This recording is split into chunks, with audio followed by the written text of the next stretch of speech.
सभी प्यारे साथियों को, दोस्तों को इंजीनियर विष्णु कुमार अग्रवाल का नमस्कार। अब मैं आज बात कर रहा हूँ कि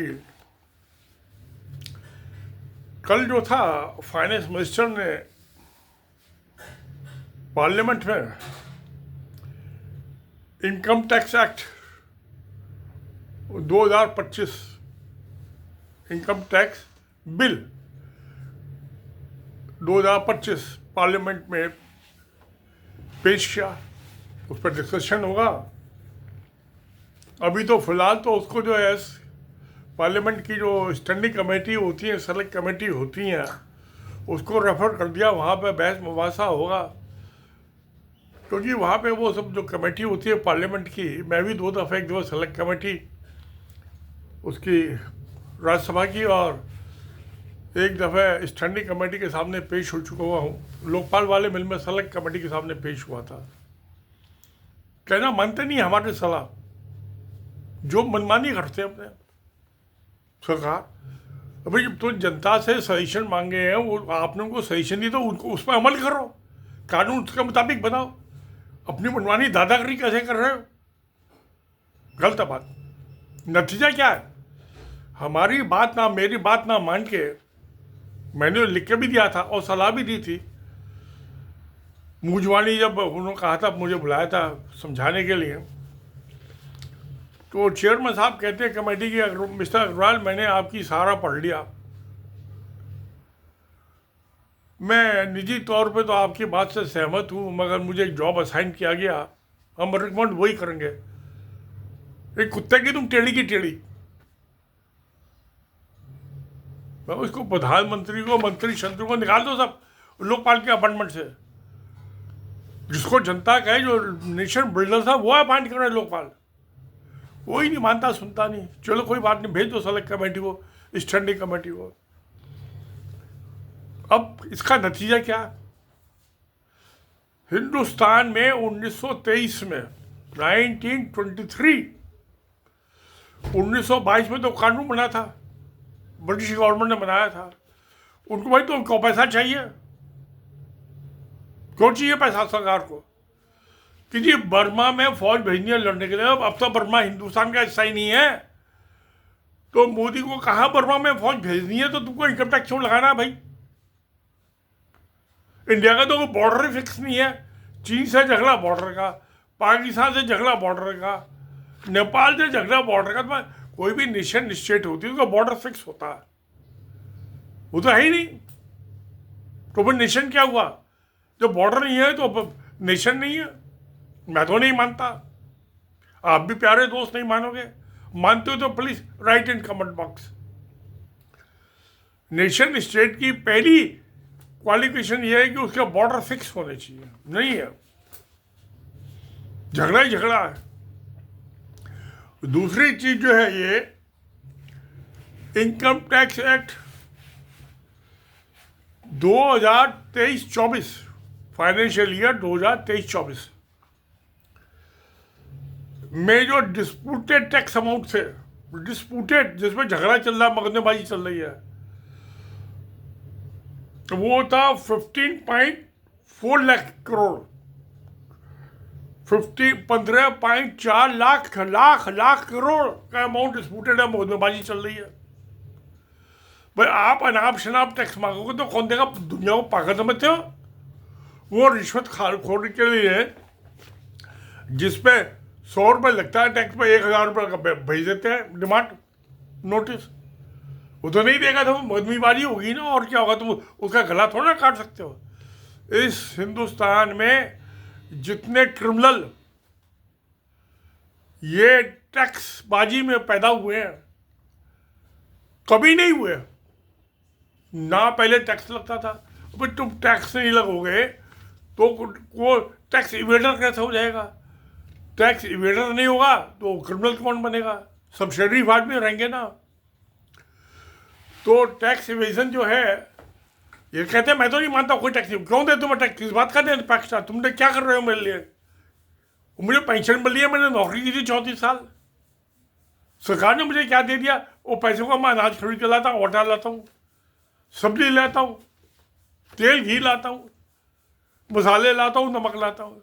तो सरकार ने मुझे क्या दिया? ना नमक दिया, ना घी दिया, ना तेल दिया, ना आटा दिया। अपने पैसे तो पेंशन के पैसे से लेके आता हूँ ना। मुझे तो 20 साल हो गए पेंशन लेते हुए, मोदी को तो 10 साल ही हुए, तो मोदी ने मुझे क्या दे दिया? तो ये गलत बात है। तो यानी कि 15.4 लाख करोड़ ये फाइनेंस मिनिस्टर कह रही है कि ये डिस्प्यूटेड है, वो मुकदमेबाजी चल रही है, वसूल भी नहीं होना। क्यों? कि 4 लेवल पे, 1 2 3 4 लेवल पे होता है। एक तो असिस्टेंट ऑफिसर हो गया, उसके बाद joint commissioner income tax department का या जीएसटी का, कोई भी हो, डायरेक्ट टैक्सेस है ना ये, और उसके बाद फिर कमिश्नर हो गया, उसके बाद चीफ कमिश्नर। तो अब वो जो है कानून का अपना मतलब अलग अलग ही समझते हैं। अरे भाई, चारों एक साथ बैठ जाओ, समझ लो एक दूसरे कानून, नहीं तो मुझसे पूछ लो, मैं तुमको समझा देता हूँ उस कानून का क्या मतलब है। मैं सुप्रीम कोर्ट तक 2 दफ़ा मुकदमा लड़के आया हूँ, हाई कोर्ट में भी जाता रहता हूँ। तो पहले तो क्या होता है कि आप इनकम टैक्स में डिपार्टमेंट में या जितने भी टैक्स, उसमें ट्रिब्यूनल होता है। उसका ट्रिब्यूनल का जो चेयरमैन होता है वो हाई कोर्ट का रिटायर्ड जज होता है, रिटायर्ड बुढ़ा, वो जज होता है। तो उसका एपीलेट ट्रिब्यूनल होता है, उसका सुप्रीम कोर्ट का जज होता है, वो भी रिटायर्ड निकम्मा। उसके बाद वहाँ पे मुकदमा अगर जीत जाए तो ठीक है, पर ये इनकम टैक्स वाले नहीं मानते, बड़ी छोर है, ये हाई कोर्ट में अपील लगा देंगे। चल भैया आ जाओ हाई कोर्ट में भी, तुमसे तो लड़ता हूँ मैं, कहाँ से दे दूँ टैक्स? किस बात का टैक्स? तुमने कौन सा बर्मा में लड़ने जाना, फौज भेजनी है या अफगानिस्तान में फौज भेजनी है? कहीं भी नहीं भेजनी। तो भाई फर्स्ट सेकंड थर्ड अब इंडो अफगान वार हुई थी, और इधर तो अफगानिस्तान में लड़ाई, उधर बर्मा में, तो पैसे की जरूरत थी, वो तो ठीक थी।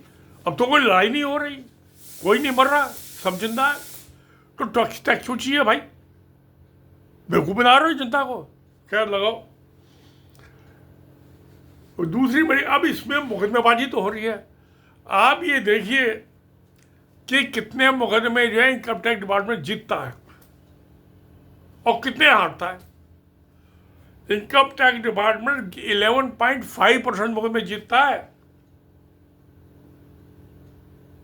88.5% मुकदमे हारता है इनकम टैक्स डिपार्टमेंट। ये डेटा फाइनेंस मिनिस्टर पार्लियामेंट में दे रही है। अरे भैया, जब मुकदमे हार रहा है, जिस केस में इनकम टैक्स डिपार्टमेंट हार गया मुकदमा, तो टैक्सेस में ले नहीं सकते। वो क्यों देखा जब अदालत में हार गया मुकदमेबाजी करके? तो उससे पहले ही जब ये 88.5% आप मुकदमे में हार रहे हो, तो ये जो तुम जीतते हो 11.5%, इनको भी हारा ही मान लो। सारे मुकदमे तुमने हारना है, तो टैक्स की डिमांड क्यों मांग रहे हो? क्यों मांग रहे हो टैक्स? क्या जस्टिफिकेशन? जस्टिफिकेशन एक कोई भी कानून आता है, मैंने कई दफ़े ये बिल बनाए हैं। तो जब मैं सरकारी नौकरी में था, वो कहते ये निठल्ला आदमी बैठा हुआ, इसको लॉ की नॉलेज है, कोई नया बिल बनाना है इसको दे दो ड्राफ्ट करके, वो पास होना वो बात अलग है, पास ही नहीं हुआ दिल्ली असेंबली से, क्या करें? तो 11.5% केसेस में सिर्फ इनकम टैक्स डिपार्टमेंट जीता है।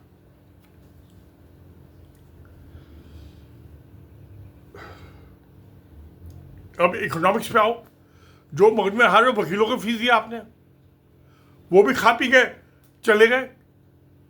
अबे मुकदमा हार गए तो फीस वापिस दो, कोई नहीं देता, ना कोई मांगता, कोई मांगोगे तो ही देगा ना। ये इसकी वजह क्या है? 88.5% मुकदमे हार रहे हैं, 11.5% मुकदमे जीत रहे हैं।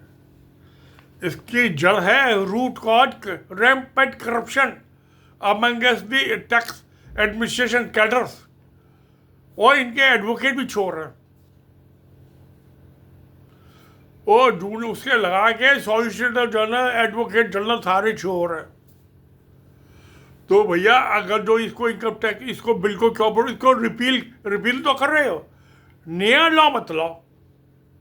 बड़ा अच्छा मौका है। 1922 में बना था, 1923 से टैक्सबाजी चालू हुई, फिर 1961 का आ गया, वो बीच में एक और बिल आया था 1961 से, अब आ गया 2025। अरे भैया, जनता को शांति से जी लेने दो, ये टैक्सबाजी खत्म कर दो। टैक्स नहीं लोगे तो किसी की जेब में पैसे होगा तो पेट भर के तो रोटी खा लेगा, किसी गरीब को भी रोटी खिला देगा।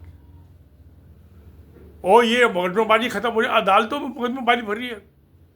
पर जब आप 88.5% मुकदमे हार रहे हो, वो 100% ही मान लो ना उसे।